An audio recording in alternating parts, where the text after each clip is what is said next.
Hey everyone, welcome back to LightHearted. I'm Rachel. And I'm Britton. Before we get into today's episode, please make sure you download our episodes and that you're subscribed on everything. It really, really helps push the podcast out to more people. Today's episode is honestly a pretty personal one. Today we're talking about what it feels like when change, like real change, just feels completely out of reach. You know that moment when you go, is this just who I am now? Or what if nothing ever gets better? If you've ever been there, you're not alone. Because of the nature of the episode, this could potentially get a little bit heavy-hearted for some, so we just want to throw a little warning in there that if you're not ready for this one, that's okay, and you can come back when you are.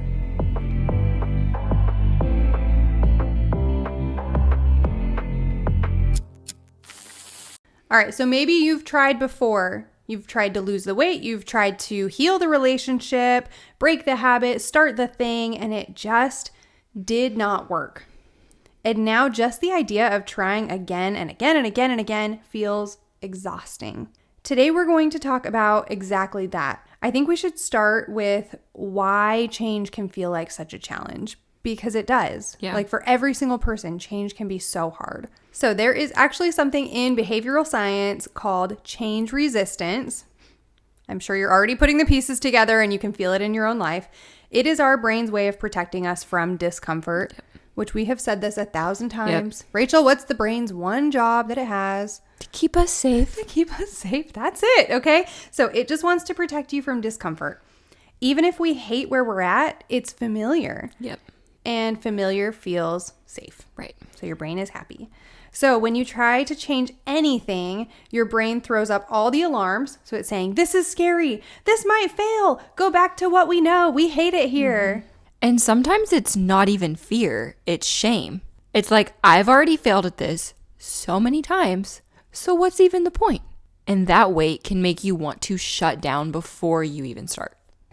When is the last time you wanted to change something? And you can answer this out loud or we can all just be thinking about it together.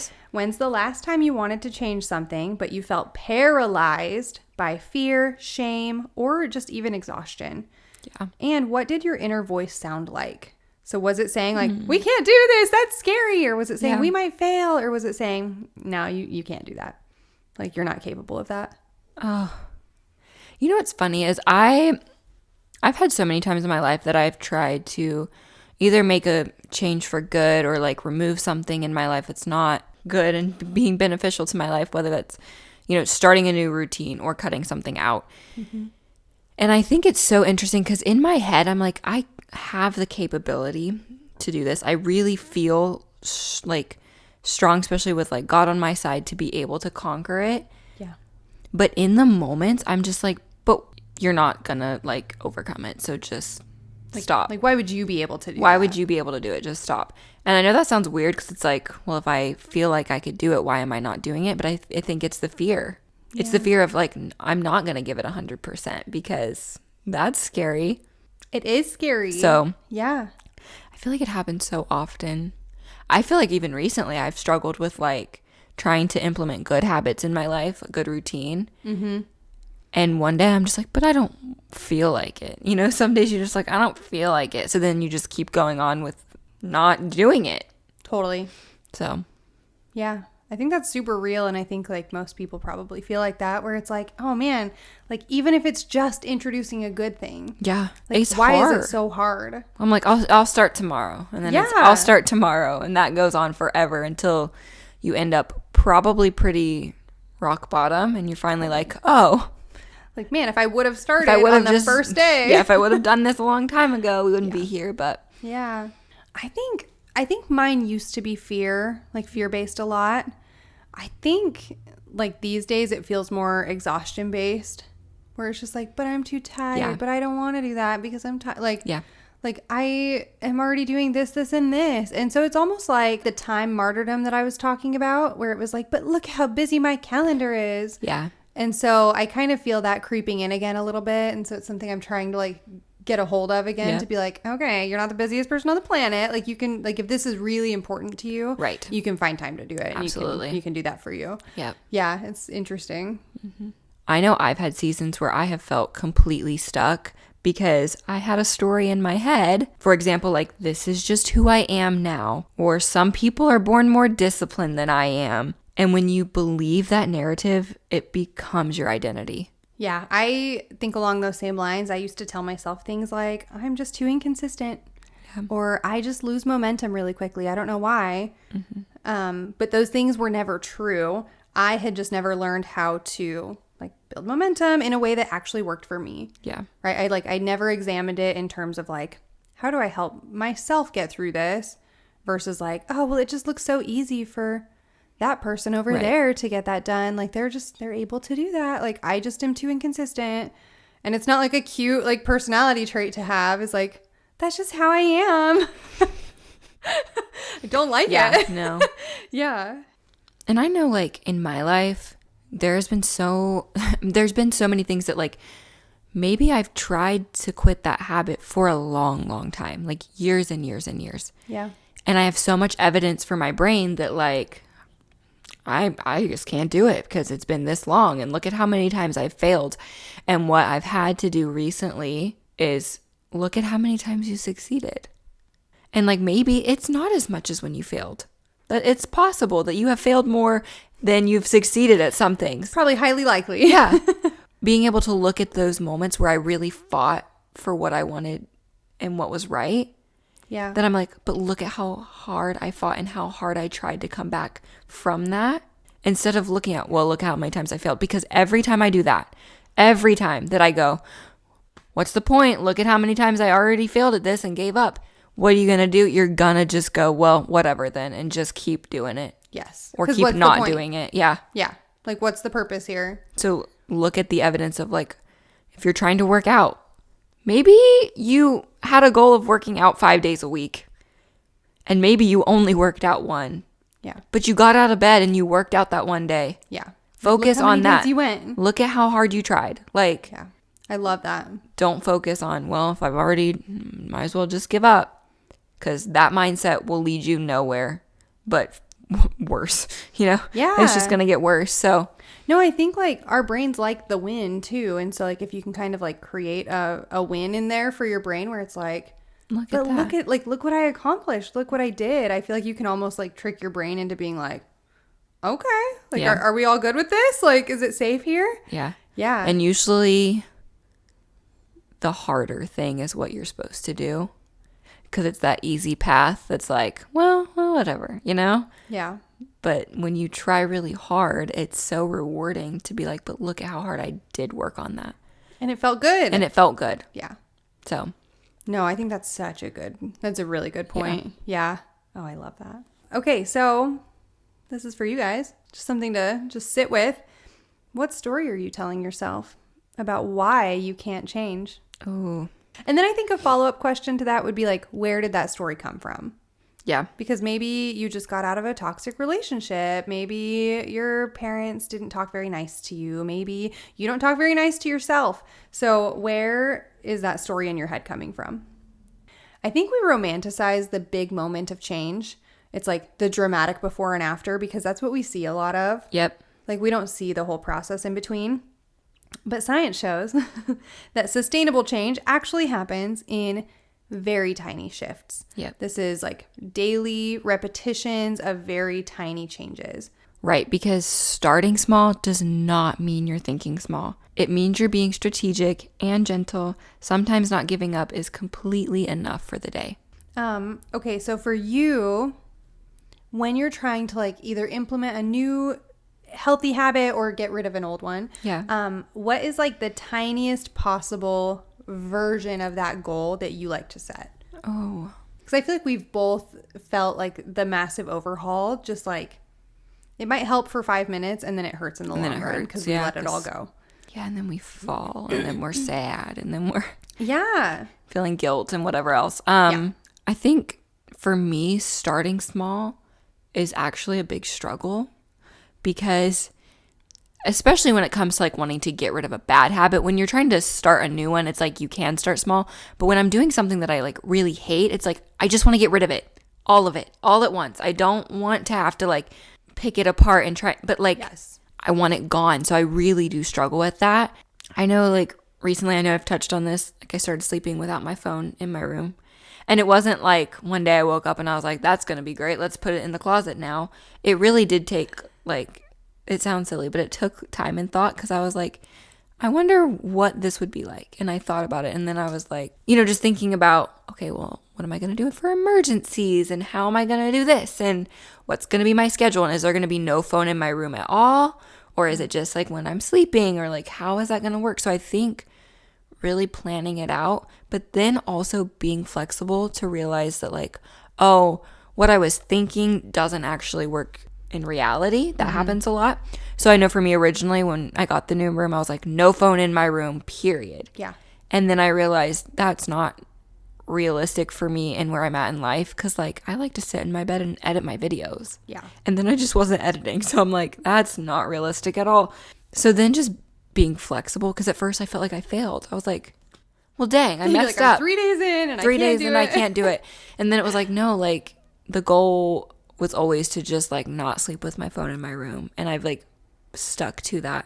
However, last week I had a day where I talked about emergencies. I have to switch out my smartwatch. This is a minor detail, to where my watch can call people. Right now, my watch only receives calls and I can't call people from the watch. And I was going to bed, and I sometimes deal with like chest pain and stuff. I was dealing with it that evening, and I was like, I just don't think it's the safest option for me to like not have my phone in my room tonight. Yeah. But then my brain was going, but am I doing this just as an excuse? Blah, blah, blah. And then I was like, Rachel, you're experiencing actual pain. It's okay. And what I realized is, because I was like at this point, like weeks into not sleeping with my phone in my room, I forgot it was there. I put it on the charger. Like I didn't know it was there. Like I completely forgot. And so I think like recognizing that, like, just because you change your mind about something doesn't mean you failed. I like that. Or because you made one like emergency decision. Right. It's not a failure. It's not a failure. No. I really like that. I think sometimes we're too hard on ourselves. Like, no, but like we need to do it like this. And it's 100% or nothing. And I have a tendency to be like, well, my phone was in my room last night for an emergency, but I guess I failed. So now I'm just going to sleep with it in my room forever. You know what I mean? I'm going to hold it. Right? Like that's just how my brain works. And I hate that. So I'm working on being like, no, that wasn't a failure. That was just like changing my mind for a minute. And that's okay. Yeah. Especially for a circumstance like that. I agree with that. I really like that. Yeah. I love that a lot. What's some things that you do in your life, like minor things, to help with that? Yeah, so I love that you touched on like getting rid of habits. So I'm going to talk about like introducing habits, I think. So for me, I think we've talked about like identifying pinch points, where it's like getting those out of the way. So that's always the first thing that I do when I'm trying to do something new. Can you explain that really quick for those who may not have listened to? I would love to. I could talk about that all day. So a pinch point is not an excuse. It is like it is an actual reason you cannot do something. Yep. Okay, so like we could not film a podcast if we didn't have any recording stuff. We need microphones. We need a computer so we can edit it. We need a phone to film on or a camera to film on. So if we were missing all of those things, that would be a pinch point to starting a podcast.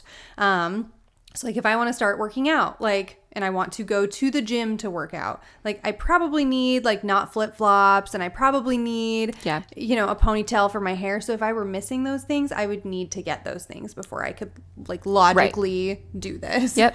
So I identify my pinch points first to make sure that I have all of that covered. And then I try to just like look out for future me as best as I can. So we'll go with like the working out excuse or the working out goal, which would be like, okay, I am going to pick out my outfit the night before. As soon as I roll out of bed, I am going to put my outfit on. My shoes will already be by the door with my filled up water bottle. So it's like taking out all of the like the time sucks, I guess. Yep. Where it's like that could be reasons to not go is because I now have to do these 10 things. Yeah. That's a good reason to not go. So I try to eliminate pinch points and eliminate excuses so that it gets way easier. Yeah. Yeah. I've noticed like when we have filming days, for instance, some days I'm like so pumped to film, and then others I'm like, I do not want to film today. Real. It's so real. But I noticed the night before, if I go ahead and pack my lunch, pick out my clothes, lay out my makeup for tomorrow, And then the next day, if I like in bed and I'm like, I don't want to go, I'm going to cancel. And then I get up and see that stuff. I'm like, well, now this is all out for nothing. And there's a packed lunch for nothing that's going to go bad in the fridge. You're like, wait, now I have to put it away.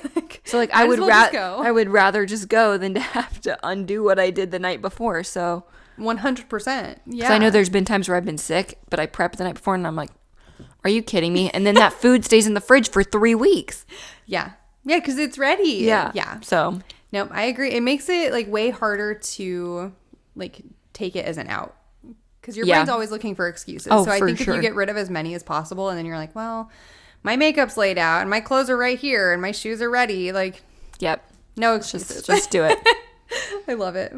Okay, so I've had to build this thought process when I'm in the middle of making life changes. And I think it's helpful to just consider it. Like if you're kind of there with me, I feel like we're always like identifying things we can work on because we're humans. So the question I like to think about is, what would it feel like to stop white knuckling this change and try a softer approach? Whoa. I think there's something really powerful about like just surrendering. Okay. It's not giving up. It's just loosening your grip a little bit and saying, okay, I'm maybe open to a different way. I'm willing to try again differently. I'm willing to show up for myself differently. I'm willing to hear advice that I haven't heard before. Yeah. So it's just like being willing to listen and surrender. Yeah. Yeah. That's good. That's like accountability. Self-compassion versus accountability. Yeah. Yeah, I was thinking of the same one. Yeah. Where it's like, okay, at some points you need to like be really hard on yourself and like do the thing. Yeah. And then sometimes you need to just like be compassionate because at the end of the day, you're a human who that's not an excuse to get away with doing terrible things and not taking care of yourself or your family or whatever that may be. But like show some compassion. If your house is dirty because you're a tired mom, it's okay. Like, yeah. 100%. Rest. It's okay. Yeah, like rest so that you can be ready to tackle it tomorrow. Like, but yeah, like you don't need to just white knuckle through it and like suffer. Give and, like, yourself some self-compassion. Yeah, totally. That's one of my very favorite episodes of the podcast. So if you have not listened to that, it's so good. And highly that is recommend. Season 1. We had some really good ones in season 1. We did. I wish we were better at actually the process of filming though then. We figured it out. We're learning. We're humans. I know there have been so many moments in my life where the only thing I could do was just surrender it to God. I had no capability to do it on my own or desire, to be honest. And it's okay to not have the answers. Like, I didn't know how to fix it. I just had to trust Him that I wouldn't be stuck in this forever. I feel like it's like the idea of like having that hope of like, okay, I don't have the answer, but somebody does. Somebody does, yeah. And it like builds that hope so that then like it is the idea of not being stuck forever. Right. Yeah. And I just love that. Okay. So I do just want to touch on like if you're not ready for change yet, because that's a realistic thing that happens in people's lives. Yeah. Is like, you're just not ready yet. Yeah. So there is a difference between procrastination and preparation. Yes. Sometimes we truly do need more time. Sometimes we need to find support. Yeah. Or we need to grieve what we thought life would be before we can create something new. So sometimes like you are stuck, but for a purpose. Finding that purpose can be kind of challenging. Yep. But sometimes it's like you're not just floating there. Like you are stuck because you need to deal with something first. Right. Yeah. And if you're listening today and you're not ready for change yet, that doesn't equal failure. It could just mean you're gathering what you need. I think a few good questions to ask yourself to kind of assess where you are things like, what would ready really look like for you? Or is there one person that you could talk to who wouldn't try and fix you, but would just sit with you in this season? And then the last one is, what do you need more of right now? Grace or grit? All right, guys. The truth is change is always possible, but it rarely, if ever, feels easy. Yeah. So when it feels impossible, that's usually the moment before something is going to shift. So hold on, try a softer approach if you need to, but keep showing up. Even if all you can do is listen to a podcast and cry in your car, that's okay. That counts. That's still some level of movement. So don't give up on yourself just because you've had, a tough moment in the change that you're trying to make. Yeah. I think something that has stuck out recently in my life is I think, well, do I really want to make this change? I'm like, I'm not trying very hard. Do I really want to make it? But how bad do I want it? How bad then? do I want it? Yeah. But then I go back to like, well, if I didn't want to make this change to begin with, then I wouldn't be asking myself that question. Mm-mm. Like I wouldn't be feeling the overwhelming, like whether that's guilt from doing things I don't want to do or not doing the things that I want to do. Yeah. If I didn't want to make that change, I wouldn't be feeling so emotionally attached about it. Like, yeah, if it didn't matter, if it didn't matter, you wouldn't care. It wouldn't matter. Yes. You know, like yeah. That's kind of the thing. Like when we ask ourselves those questions, we're like, wait, does this matter? No, because like even in a regular day, you have tons of good ideas, but like one of them will just like sit on your brain where you're like, ooh, like I really like that one. That one really resonates. Yeah, and if it won't go away and you're just like, yeah, like maybe so it's a change focused, that has to happen. Yeah. And that doesn't mean it needs to happen right now or even tomorrow, but just slowly building up to that, setting small micro goals to get yourself there. Yeah. And you can do it. I love it.